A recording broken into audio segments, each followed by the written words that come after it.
कैसे हो आप लोग? तो क्लास 12 के वीडियो के साथ फिर आपके सामने टॉपिक का नाम है मूविंग कॉइल गैल्वेनोमीटर। क्या है? Moving coil galvanometer. पिछले जितने भी वीडियो दिया था उसमें सारे में हमने बायट-सवर्ट लॉ के बारे में बताया। बायट-सवर्ट लॉ से जो रिजल्ट आया था उसके बेसिस पर हमने बहुत सारे फार्मूला डिराइव किए और बताया था कि उस फार्मूला पर आप बहुत सारे न्यूमेरिकल सॉल्व कर सकते हो। तो just today I will see just moving coil galvanometer. It is also called in short form MCG। Moving coil galvanometer is also named as MCVG, moving coil galvanometer. So maybe all of you having the doubt or maybe that some question your arising in your mind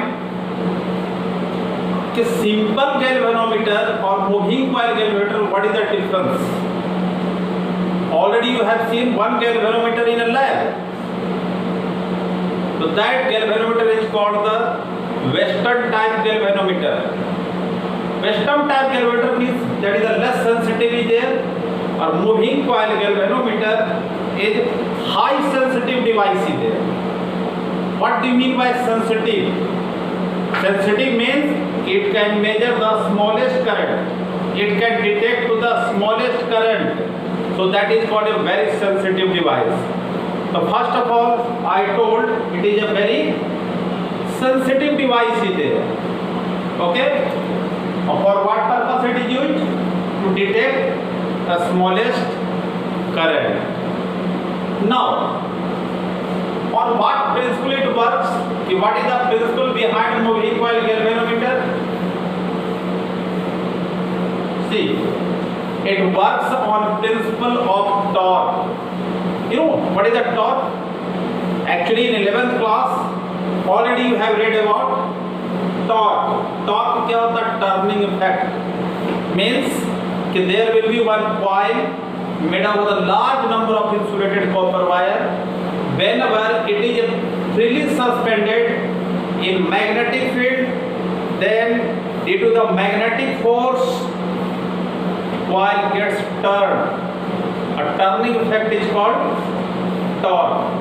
So what I told इसका principle क्या है कि when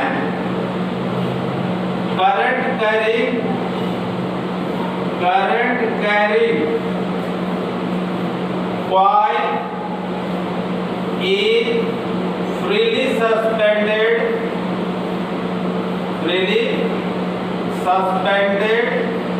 in uniform magnetic field, तो क्या करता है? It experience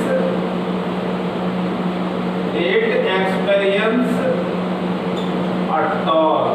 क्या experience करता है? Torque. That is torque is equal to, this is a symbol of the torque. Torque is equal to formula NIBA. Okay, क्या होता है?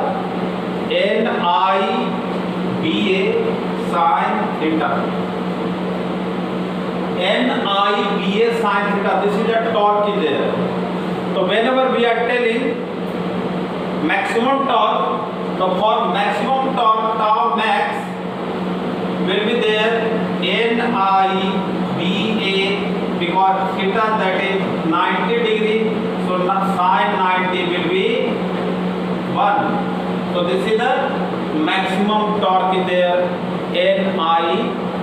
N क्या है? Number of turns given in the coil, I current supplied, or D magnetic field, and A is the area of the coil. So that is what is the principle of torque. What is the principle of the galvanometer there? It works on torque. A formula of torque is called NIBA. Okay, so now see the construction. This is a very important question for CBSE there. The construction. What is the construction in there? Construction. So construction, see, as I told, coil is freely suspended in uniform magnetic field. So for uniform magnetic field, see, just this depends upon how your teacher drawing the diagram is there. Somewhere proper diagram or only just, so that depends. So all the diagram is same is there. Either whatever the diagram you wish to draw, you can draw. But just I am drawing a peculiar shape of diagram is there. From there you can understand. तो क्या है कि two concave shaped pole of magnet it is taken. This is a concave shaped pole of magnet is there. What is the purpose of the concave shaped pole of magnet? Concave shaped pole of magnet provide radial magnetic field. So it is also asked you, what is the radial magnetic field? Radial magnetic field क्या होगा? So radial magnetic field, it is a strong and uniform magnetic field which provide constant torque at all points of the coil and keeps the coil in plane of magnetic field. हमेशा ये radial magnetic field का ही कमाल कहो या that is the function is there so that it always the coil remains always in plane of the magnetic field. So here see there, this is the this is the coil is there having large number of turns. These are shown here, the turns are there. Or as I told, it provides the radial magnetic field. Concave shaped pole of magnet provide radial magnetic field in there. The coil, so whenever you make the coil having the two ends. So upper end of the coil is attached with a pointer. ये हो गया आपका upper end of the coil. This is the pointer is there. Pointer at the upper end of the coil is attached with the pointer, and lower end of the coil is attached with a spring. This is a spring, or this spring made up of phosphor bronze. This spring is made up of phosphor bronze. Phosphor bronze is an alloy there having low material constant. phosphor bronze का spring constant, जिसका spring बनाया जाता है उसके spring constant की value बहुत कम होता है. What is the importance there बता ही देता हूँ, क्योंकि ये गैल्वेनोमीटर की सेंसिटिविटी को बढ़ाता है. लेकिन how, whenever I will teach about the sensitivity there you will see from the formula. तो अभी आपको यही लर्न करना है कि phosphor bronze is taken to make the spring which enhance the sensitivity of galvanometer. So this is the spring is there. This is the function. Function क्या है? ये तो होगा but which material is used. अब यहाँ पर function क्या है? What is the function? आपने देखा होगा galvanometer की when current you pass the pointer shows the deflection. The pointer is attached with the coil. The coil gets deflected. As soon as you off the current, तो क्या होता है? Coil returns, मतलब pointer returns in original position. So due to the restoring torque provided by the spring, that pointer returns in equilibrium. Equilibrium means original position. Now yes, this pointer that is, it is divided, moves over calibrated scale. What is the calibrated scale? Actually here division, all are the division are not equal because it depends upon the resistance or current flow. So accordingly the points are marked calibrated with current के basis पर, so that that is called calibrated scale, calibrated scale. So this is the construction of, that is I have shown the internal part, because you are not able to see the coil of galvanometer. This is the internal part there. अब इसका तो हमने क्या क्या बता दिया कि coil is made up of insulated copper wire, made up of क्या चीज रहता है, सॉफ्ट आयरन कोर पर बना हुआ रहता है, जिससे कि wrapped over having a large number of turns. Upper end जो होता है attached with the pointer, lower end is attached with the spring or freely suspended. What is the meaning of freely suspended? The coil should not touch with the both end of, there should be no obstruction. Now इसका working अब हम लोग देखते हैं, working क्या है, working और that is contain the theory of. तो जैसा बताएं, एज जो है टोटल टर्न्स इन कॉइल में क्या है, as is the total turns in the coil. ये ले लेते हैं area of the coil, area of coil. B हो गया radial magnetic field, B is the radial magnetic field. अब जैसे ही करंट पास करते हैं, when current is passed, when current is passed supplied, जैसे थ्रू कॉइल से जैसे करंट पास करेंगे तो इसके ऊपर एक फोर्स लगेगा, क्योंकि मैग्नेटिक फील्ड में जब कंडक्टर के अंदर फोर्स करंट पास करता है तो एक फोर्स लगता है BIL, क्या BIL साइन थीटा। तो उसी तरह फोर्स के कारण ये कॉइल टर्न होता है, turning effect is called torque. तो टॉर्क का फॉर्मूला होता है जिसको हम लोग नाम देते हैं ये deflecting torque. What is that? Deflecting torque. और tau is equal to NIVA, this is the deflecting torque. अब क्या हुआ, करंट जैसा बताया कि करंट पास किए, there is a deflection is there.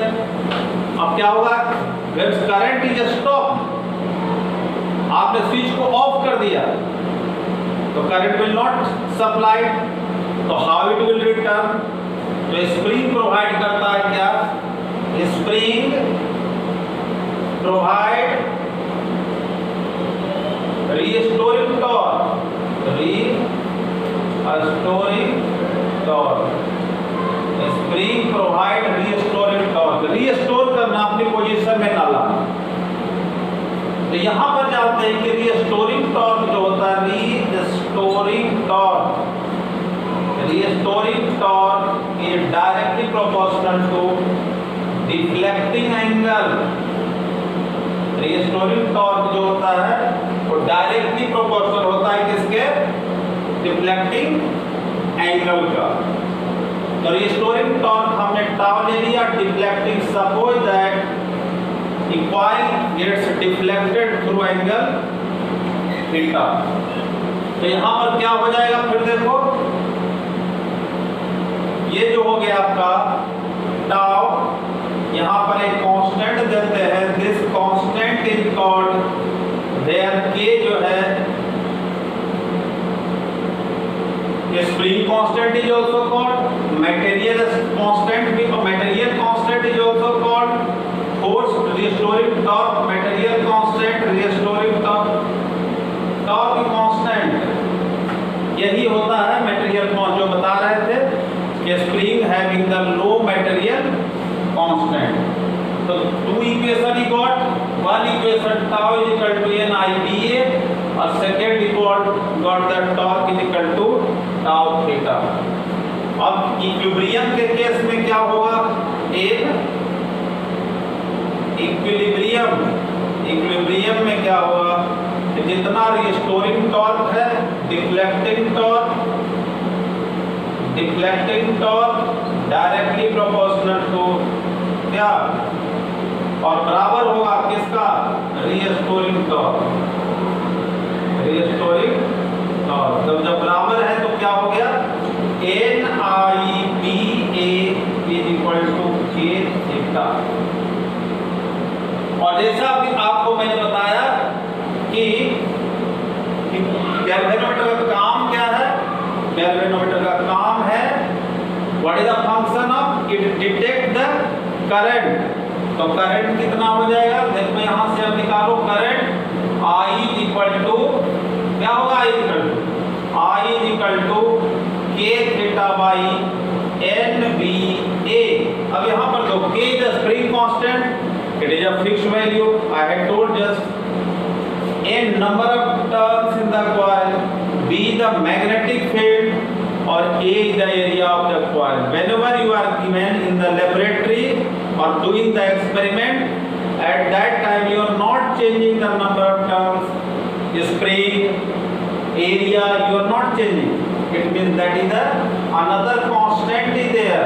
So this constant is called galvanometer constant, where G जो हो गया आपका K upon NBA, that is called galvanometer constant.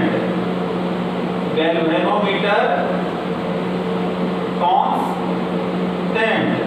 तो I is equal to formula आ गया G थीटा, और G is equal here constant, so we can write I directly proportional to theta also. We can write I directly proportional to theta. क्या मतलब हुआ, whenever the small current, small deflection, large current, large deflection, this is the result of moving coil galvanometer. तो मुझे लगता है आप लोगों को समझ में आ गया होगा। और अगर if you are not able to understand, so second time you will see the video, then I think most probably you will be always able to understand. So next time again for the नए video के साथ chapter को continue करते हैं, फिर आपके सामने present होगा। थैंक यू लोग।